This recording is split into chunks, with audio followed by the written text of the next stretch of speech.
Olá, boa noite. Me chamo Bruno Souza Dias e neste capítulo eu vou contribuir com vocês um pouquinho sobre as novas tecnologias para a interface aérea do 5G. Então, vocês viram sobre o que o 5G traz, certo? Então, ele traz melhor taxa de transferência, baixa latência, também melhora na cobertura. Mas vamos ver o que está por trás disso, quais tecnologias estão por trás dessas evoluções, tá bom? Precisam ser implementadas e são um ponto-chave para a operação da rede 5G.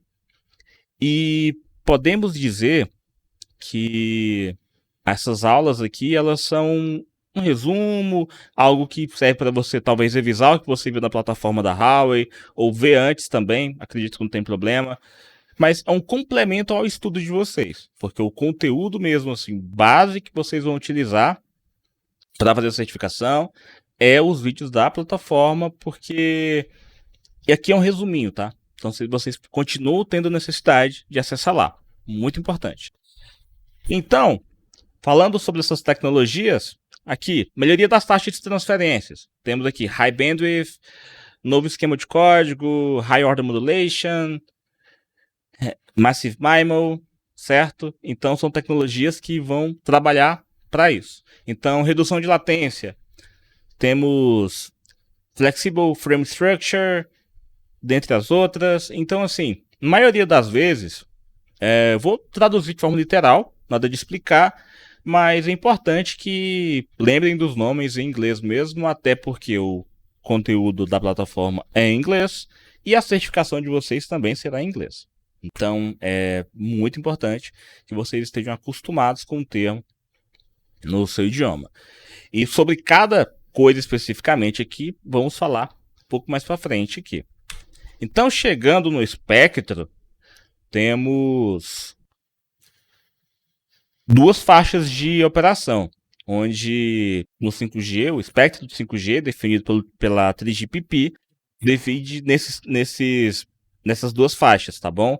FR1, que é a faixa primária, podemos dizer dessa forma, e FR2, que é a faixa estendida. Então, por que estendida? Muito bem. Vocês vão observar que, geralmente, para o main da rede, estou me adiantando um pouquinho, mas acho que não tem problema. Para o main da rede, para o principal, vocês vão utilizar ali essas ondas primárias, que até está marcadas aqui, ó. 5G Primary Bands, tá bom? As ondas primárias. Que elas vão, aqui, considerando na faixa 1, de 410 MHz até 7.125 GHz, 7.125 MHz, tá? Seguindo isso, temos que essa faixa ela é dividida em sub 3G, que é abaixo, sub 3 GHz, que é abaixo de 3 GHz, e acima temos a C-band, tá bom? Por quê? Porque acima de 3 GHz até 7.125 MHz, chamamos de C-band, ok? O FR2, a frequência 2, a frequência estendida, essa faixa, de 24.250 MHz até 52.600 MHz, as millimetric waves, as ondas milimétricas, elas são complementares, porque por mais que elas não sejam o main na rede, elas possuem suas aplicações, tá bom? A gente vai ver um pouquinho melhor sobre isso no próximo slide. Então aqui temos a banda de frequência, sub 3 GHz, C-band e mmWave, que é millimetric wave, a vantagem, desvantagem e a política de desenvolvimento, tá? Isso vocês podem ver com mais detalhes na plataforma e também vocês podem ler aqui com mais calma. Mas de forma resumida, a gente tem que no sub 3G temos uma baixa frequência e uma boa cobertura. O que isso significa? Porque acredito que alguns de vocês já podem ter visto em algum momento que quando você tem uma frequência mais baixa, a sua cobertura é mais alta. E quando você tem uma frequência mais alta, a sua cobertura é mais baixa. Podemos, inclusive, um exemplo que pode ser corriqueiro, assim, que vocês podem já ter tido a experiência, com Wi-Fi. Temos Wi-Fi 5 GHz e temos Wi-Fi 2.4. Quando trabalhamos com 5 GHz, temos uma taxa de transferência melhor, tudo bem? Entretanto, a perda, se a gente tiver uma parede, é maior do que 2.4. A distância, ou seja, a cobertura também é menor. Então, se você estiver muito distante do roteador, é bem provável que você tenha uma qualidade de sinal melhor com a rede 2.4 GHz. Alguns roteadores deixam as duas opções ativas. E se você estiver próximo, a 5 GHz vai fornecer para você uma frequência maior. Vocês podem fazer esse paralelo para cá, porque é bem próximo. Tanto que, considerando aqui na C-Band, temos uma boa disponibilidade da banda, tá bom? Entretanto, existe como desvantagem um uplink ruim comparado ao downlink, certo? Imagina seu celular, seu dispositivo, ele consegue baixar muito bem o que está sendo transmitido por uma antena enorme. Agora imagina a antena do seu celular, pequenininha, transmitindo aquilo. Essa faixa de frequência, essa cobertura já tem impacto nisso. Existe solução? Existe. Veremos isso um pouco mais para frente, tá? Entretanto, é um problema. Só que existe solução. Só que existe muito recurso livre. Enquanto em abaixo de 3 GHz não há recurso suficiente, porque já foi utilizado. Existe o reforming, como é indicado aqui também, e Cloud Earth Solution, que ajudam com isso. Só que para o reforming, por exemplo, você precisa reutilizar as redes que já estão sendo utilizadas por as bandas já utilizadas pelas tecnologias anteriores.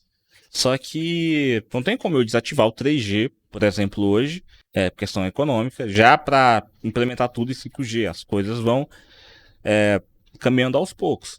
Então, enquanto não é possível fazer esse reforming, então a reaproveitamento das redes que forem sendo desativadas, as tecnologias mais antigas, né? Eu posso ter desativado tecnologias muito antigas, mas as não tão antigas assim eu não posso fazer. A gente, né? Não posso colocando no programa geral, parâmetro geral. Então, a C-Band ajuda com isso. Agora, mesmo nesse problema, tá? Downlink e uplink. Esse desbalanço, assim, esse desequilíbrio. Para as ondas milimétricas, temos uma grande banda larga, tá? Uma grande banda, e temos bastante faixas disponíveis que podemos utilizar. Mas qual que é o problema? Foi o que a gente tinha comentado ainda há pouco, que há problemas com a cobertura, a baixa cobertura. Ah, mas então quer dizer que essa onda milimétrica ela não é tão interessante para o 5G? Não, não quer dizer, porque existem aplicações específicas que podem se utilizar, tá? Então, para aplicações específicas, várias situações, ótimo. Agora, para ser o main da rede, não é interessante, tá? Aqui, vocês podem observar o espectro disponível nos Estados Unidos, na Europa, na China, no Japão e na Coreia, como vocês podem ver no gráfico. Na parte superior do gráfico, temos aqui 1 GHz, 3, 4, 5, 24 a 28, 37 a 40. Temos que o que aqui representa é a quantidade disponível. Então, nos Estados Unidos aqui, temos 70 MHz disponíveis apenas. Enquanto, desculpa, passou um pouquinho. Enquanto na Europa temos 60 MHz disponíveis, considerando abaixo de 2 GHz, tá bom? Agora, vamos aqui colocar na China, 2.6 está disponível, entretanto o Japão não tem nada disponível, abaixo de 2.6, Coreia também não tem nada disponível, já está. A gente consegue observar que as faixas aqui de operação mais disponíveis dessas ondas um pouco mais baixas são dentro do C-Band, 3.74.2 GHz, 3.4 a 3.8 GHz, tá bom? Então, assim, devido a isso, a gente acaba não podendo utilizar essas redes muito antigas, porque elas já estão sendo utilizadas nas tecnologias anteriores. Então, assim, as ondas milimétricas, elas podem ser usadas, inclusive, para fazer suplementação das frequências em hotspots, certo? Só que não vai ser a onda primária. Isso é muito importante. E para que o vídeo fique curto e que a gente não tenha vídeos muito grandes, certo? Esse vídeo acaba por aqui, tá bom? Na próxima gravação, falaremos um pouco sobre a melhoria das taxas, tá? As taxas de transferência. E eu vejo você em breve.